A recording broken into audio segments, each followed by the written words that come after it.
అలా ఎంతవరకు కంటిన్యూ చేస్తాము డ్యూస్, సరే ఆపోనెంట్కి అడ్వాంటేజ్ రాలేదు, మళ్ళీ నాకే పాయింట్ వచ్చింది, అప్పుడు మళ్ళీ డ్యూస్ అవుతుంది కదా.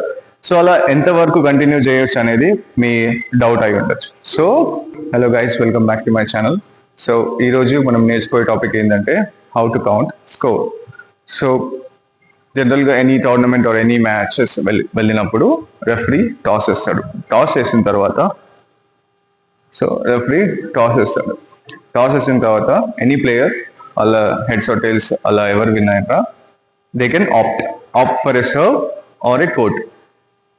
ఫస్ట్ మీరు ఎనీ ఎన్వైరన్మెంట్ అక్కడికి వెళ్ళినప్పుడు చూడండి ఏంటి ఎట్లుంది environment. Both sides similar background ఉందనుకోండి, అప్పుడు ఇట్స్ ఓకే. కొన్నిసార్లు కొన్ని కోర్ట్స్లో డిఫరెంట్ ఉండొచ్చు. So instead of opting serve you can opt for court. ఎందుకంటే మీకు బ్యాక్గ్రౌండ్ మంచిగా ఉందనుకోండి, మంచిగా కనిపిస్తుంది బాల్, సర్వ్ కాకుండా యూ కెన్ చూస్ కోర్ట్. ఓకేనా, ఆ టైంలో మనకి కోర్ట్ హెల్ప్ అవుతుంది. బట్ జనరలీ టాస్ గెలిచినప్పుడు picking serve is the best option. ఓకేనా, until and unless court background మంచి లేకపోతే అట్లా ఉంటే you can opt for court. ఓకేనా, సో నెక్స్ట్ వచ్చేసి how to count score. So జనరల్గా 11 pointsకి మ్యాచ్ ఉంటుంది.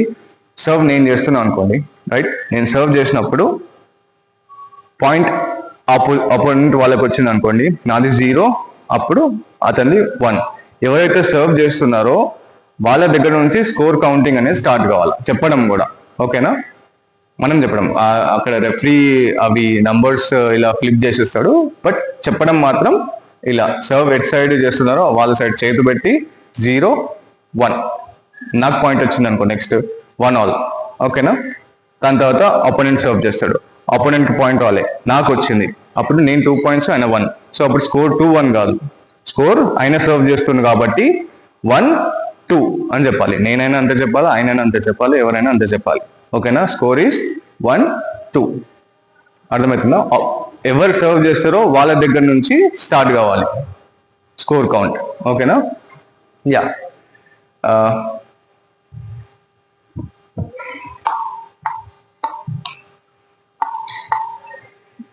సో ఎవరి దగ్గర నుంచి స్టార్ట్ అయిందో వాళ్ళ దగ్గర నుంచి స్కోర్ కౌంట్ స్టార్ట్ కావాలి.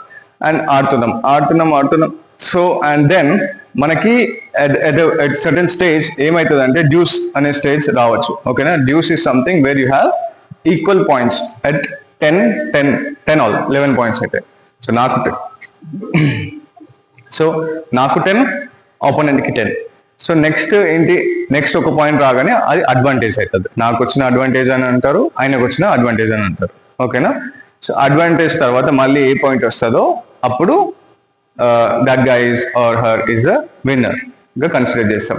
అలా ఎంతవరకు కంటిన్యూ చేస్తాము డ్యూస్, సరే ఆపోనెంట్కి అడ్వాంటేజ్ రాలేదు, మళ్ళీ నాకే పాయింట్ వచ్చింది, అప్పుడు మళ్ళీ డ్యూస్ అవుతుంది కదా.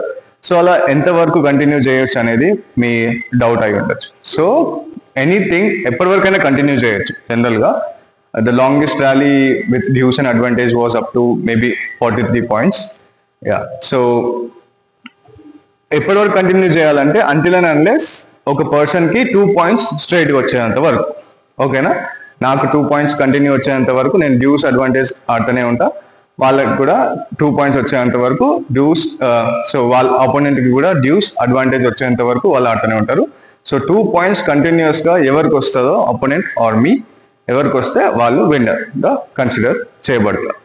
ఓకేనా, క్లియర్ అయిపోయిందని మళ్ళీ చెప్తున్నా, 2 points ఎవరికి స్ట్రైట్గా వస్తాయో they are considered as winner. Thanks for watching this video. ఈ వీడియో మీకు నచ్చితే please like, share and subscribe. Thank you.